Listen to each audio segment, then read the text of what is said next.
mau kulik lagi tadi belum terlalu terkulik. Oke. Kalau mau mulai jadi aquascaper nih, ada tipsnya nggak sih Bang?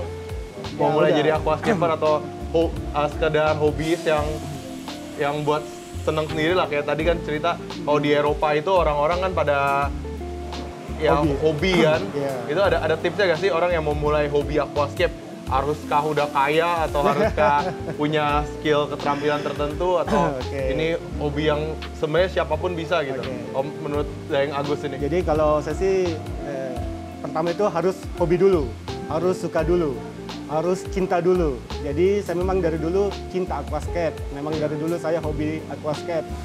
Saya awalnya itu memulai hobi aquascape itu dari tahun 2009. Nah, ini awal jatuh cintanya ya. Kemudian saya datang ke Jakarta di tahun 2010 ikut komunitas Tangerang Aquascape Community. Kalau yang senior-senior dari Tangerang Aquascape Community itu pasti kenal lah dengan saya. Iya. Dari awalnya itu ya itu apa? Saya belajar bagaimana cara tumbuhin tanaman dulu, nggak usah hardscape dulu. Tumbuhin tanaman. Tumbuhin tanaman yang benarnya kayak gimana. Oke. Kedua, Terus kemudian itu saya cara penanganan kalau ada alga atau Alga. apa. Nah setelah itulah ya. barulah saya masuk ke seninya. Seninya. Gimana ya seninya itu kayak bikin hardscape atau layout yang bagus lah untuk aquascape yang bisa ikut kontes atau yang enak dilihat, yang good looking kayak gitu. Jadi intinya tuh kalau mau dari awal yaitu buat dulu saya adalah cinta aquascape. Saya cinta Cana, cinta aquascape. Kemudian dari cintanya itu kita bisa belajar dari nol sampai expert lah, sampai Kalau Abang ahli lah. kalau boleh tahu Oke. belajarnya dari mana? Ada gurunya kah? Atau cuma lihat-lihat dari mana gitu? Kira Jadi- tips buat orang-orang di sana yang mau belajar, mau memulai, belajarnya dari mana sih? Kalau dulu itu ya sangat susah lah kita untuk belajar karena kurangnya informasi. Tapi kalau untuk sekarang sih ada banyak YouTube yang bisa kita pelajari langsung. Mungkin dari situlah kita belajar dulu. Setelahnya ya, belajar bisa dari YouTube, komunitas, dari grup dan lain sebagainya. Tapi harus fokus, harus jangan pantang menyerah, jangan kalau ikannya mati terus selesai, nggak usah apa. Itu namanya belajar, itu namanya uang belajar istilahnya kalau kita sih. Karena itu belajar itu butuh proses dan butuh pengalaman, tidak segampang mudah-mudah, pasti ada hal-hal yang harus dilalui.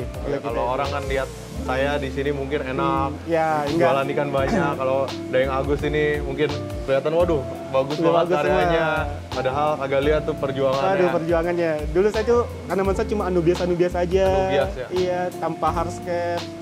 Apa- Iya, tanpa hardscape cuma belajar tumbuhin tanaman aja.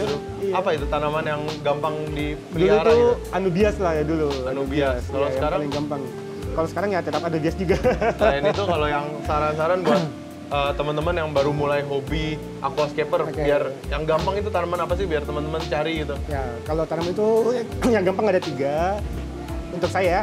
Yang pertama Iya. itu anubias, terus jenis-jenis cryptocorin dan fen-fenan, yang kadaka dan lain sebagainya, fen-fenan. Itu numbuhinnya gimana? Kalau tadi Istilahnya dia tidak kunciannya lah. butuh peralatan yang terlalu bagus lah. Dia kondisinya itu mau panas, mau dingin, dia tetap akan tumbuh subur. Walaupun Jadi tidak sebagus kalau dia kondisinya dingin. Tapi untuk bertahan dia kuat lah untuk bertahan. jadi tadi apa cryptocorin, Cryptocorin, kadaka, kadaka, fern. Ini fen-fenan sama anubias. kalau air dingin malah dia lebih bagus. Kalau air dingin malah lebih bagus, Wah, ini tapi pas banget nih. air panas tetap hidup dia. Ini cana-canaan nih, kayak terutama cana India tuh, Iya. seperti Auranti, Stewarti, dia kalau dingin juga makin bagus. Oh, Berarti wah, bagus itu. bisa 3 tanaman ini ya. Iya. Tadi apa sekali lagi kunciannya, kan abang kan belajar numbuhin tanaman, boleh Oke. di-share sedikit ya? Oke. Apa kunciannya kalau mau tanaman subur, sehat, bagus? Soalnya ini juga salah satu yang banyak ditanyain juga di anggota komunitas saya. Pada bilang, Bang, ini saya biar tanaman mati mulu. Itu mungkin ada ini nggak? Ada tips nggak? Sebenarnya Oke. kunciannya tuh hidupin tanaman tuh apa sih gitu tipsnya? Jadi yang pertama itu harus kita tahu karakter tanamannya kayak gimana. Karakter tanamannya itu apakah ini tanaman easy, medium, atau hard atau susah, atau jadi gampang ditanam atau yang sedikit gampang ditanam atau yang susah. Jadi kalau seumpamanya udah anggaplah kita sudah mau masuk ikut kontes, biasanya kita membutuhkan tanaman-tanaman yang agak susah, istilahnya tanaman yang daunnya kecil-kecil, daunnya kecil-kecil. Ya. Hal yang paling pertama itu yang paling orang biasa gagal adalah dari tanaman darat ke tanaman air. Situ kuncinya di situ. Jadi istilahnya itu membuat tanaman darat ke menjadi tanaman air. Kayak seumpamanya kan kalau buce termasuk gampang lah menurut saya buce. Kita anggaplah kayak semacam kayak stem-stem rotala. Jadi rotala itu kunci utamanya itu adalah dari tanaman darat menjadi tanaman air. Di situ biasanya banyak melting, apa dan lain sebagainya. Tapi pada saat dia sudah menjadi tanaman air, dia sudah menjadi kuat. Jadi kuncinya adalah di situ. Jadi kalau saya sih yaitu pertama suhunya diperbagus, CO2-nya diperbanyak, jangan dulu ada ikannya. Yang ketiga yaitu pupuknya juga harus sesuai. Ya, jadi dan cahayanya juga harus sesuai. Cahayanya harus sesuai. Jadi kalau seumpamanya dia sudah tumbuh, ekosistemnya sudah bagus, barulah kita bisa memasukkan ikan yang kita mau. Begitu. Jadi fokus ke tanaman dulu, baru masukkan ikannya. Ini kalau cerita visi misi nih, kalau visinya kan perusahaan saya namanya Venus Aquatic. Kalau Venus Aquatic itu visinya meniru Bill Gates. Jadi kalau Bill Gates itu visinya suatu saat semua rumah harus punya komputer. Ini dinyatain visinya itu 30-40 tahun lalu.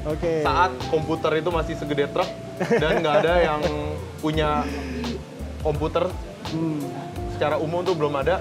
Itu dia udah berani menyatakan itu. Suatu saat setiap rumah akan ada komputer. Dan hari ini udah mungkin satu rumah ada 2 atau 3. Kalau visinya Venus Aquatic itu suatu saat setiap rumah harus ada akuariumnya. Di saat masih sedikit banget nih. Jadi, nah tadi kita singgung sedikit di Korea aja. Ini udah ada gerakan untuk semua rumah bisa punya akuarium. Kayak tadi kan dibilang di Korea nih udah ada kurikulumnya. Ada kurikulumnya. Jadi ini mungkin pertanyaan penutup nih, Bang. Jadi di Korea aja nih ada yang udah mendukung nih visinya Venus Aquatic. Suatu saat semua rumah punya akuarium. Kalau Abang mungkin ada gak saran-saran gitu buat pemerintah, kenapa sih bagusnya pendidikan aquascape gitu kan? Udah lihat nih di Korea aja, Korea itu kan orang yang boleh dibilang negara maju lah. Negara maju aja, kenapa sih dia sampai ada kurikulum seperti itu gitu? Apa gitu pertimbangannya, dan kalau menurut Abang nih bagus gak gitu kurikulum seperti itu diterapkan di Indonesia juga? Mungkin cerita-cerita siapa tahu ada Pak Menteri atau siapa yang nonton kan YouTube ini kan nggak tahu tiba-tiba nyasar kalau Pak Jokowi lihat kan siapa tahu. Jadi sederhana pertanyaannya tuh kan sebagai seorang suhu lah aquascape di Indonesia itu. Jadi perlu gak itu aquascape kurikulumnya diadakan juga di Indonesia, dan menurut Daeng Agus ini apa gitu dampak positifnya kalau sampai kurikulum seperti itu juga diterapkan di Indonesia nih, kalau menurut pandangan Daeng aja gitu? Kalau saya sih yang pertama itu sempat saya mendengar juga dulu Menteri Perikanan Ibu Susi menyarankan setiap kantor wajib ada akuarium. Yang saya dengar seperti itu. Dan waktu itu banyak kantor-kantor yang sudah mulai menerapkan akuarium di kantor.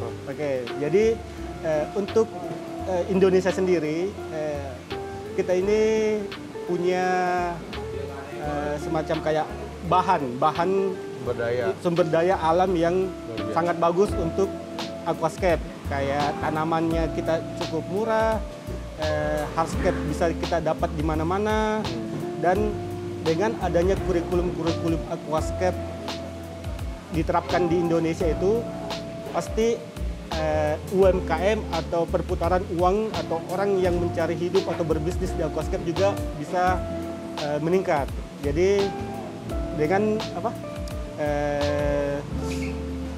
dengan seperti itu ya sumber daya alam kita bisa dimanfaatkan sebesar-besarnya. Mungkin itu yang paling penting, sumber daya alam kita, perputaran uang kita di aquascape atau dunia ikan itu bisa terputar lah seperti Mungkin itu, Pak. saya sedikit kata-kata penutup. Kalau saya sih seperti misalnya kalau orang Brazil kan terkenalnya dan harga diri bangsanya itu terangkat karena sepak bolanya. Kalau orang India itu banyak karena programmernya itu betul. mendunia sekali. Kalau orang Korea mungkin karena budaya K-pop-nya itu kan sampai diundang ke Gedung Putih itu kan jadi kebanggaan gitu artis-artis K-pop yang mengangkat. Kalau menurut saya Indonesia itu bisa diangkat oleh ya salah satunya aquascaper ya gitu, karena Indonesia itu kan emang bakat alamnya kalau menurut saya sih. Kalau misalnya tadi orang Israel misalnya banyak saintis. Kalau Indonesia itu petani-petaninya itu luar biasa. Nggak bisa dipungkirin gitu. Aquascaper ya juga itu bakat seninya tuh luar biasa dibanding mungkin orang-orang negara lain. Kalau itu menurut saya kelebihannya bangsa Indonesia yang harus dimaksimalin. Kalau saya sendiri juga nganut prinsip daripada kita memperkuat kelemahan kita, lebih baik kita memperkuat kelebihan kita gitu. Itu kalau menurut saya, kalau bangsa Indonesia itu misalnya ini mohon maaf misalnya di bidang olahraga itu, di bidang olahraga tertentu misalnya kita kurang bersaing, tapi kan ada bidang-bidang tertentu yang bersaing seperti aquascaper ini gitu kan, ya itu harus didukung pemerintah dan dimaksimalkan. Udah lihat bibit-bibitnya dan potensi apa ya ibaratnya competitive advantage, geographical advantage banyak sekali. Ya itu ya pemerintah harus dukung lah. Kurang lebih itu. Nanti kita ngobrol-ngobrol lagi. Mungkin ada kata penutup? Oh udah? Udah cukup. Oke, ini baru pertama ini. Tapi nanti nge-YouTube lebih banyak ya. Nanti siap-siap di follow atau follow Facebooknya dulu. Nanti bakal lebih banyak ilmu-ilmu di sosial medianya Daeng Agus ini. Oke. Jadi itu aja video pada kali ini. Semoga bisa belajar. Nanti kalau masih ada pertanyaan, tulis di kolom komentar atau kontak langsung Daeng Agus ini. Ya, semoga bisa belajar sesuatu dan menginspirasi teman-teman nih dari hobi bisa sampai mendunia gitu. Gak kebayang sebelumnya. Nah itu. Jadi teman-teman semoga bisa belajar banyak dari sosok Daeng Agus ini. Oke. Sampai jumpa di video selanjutnya. Dadah. Bye. Oke, yuk.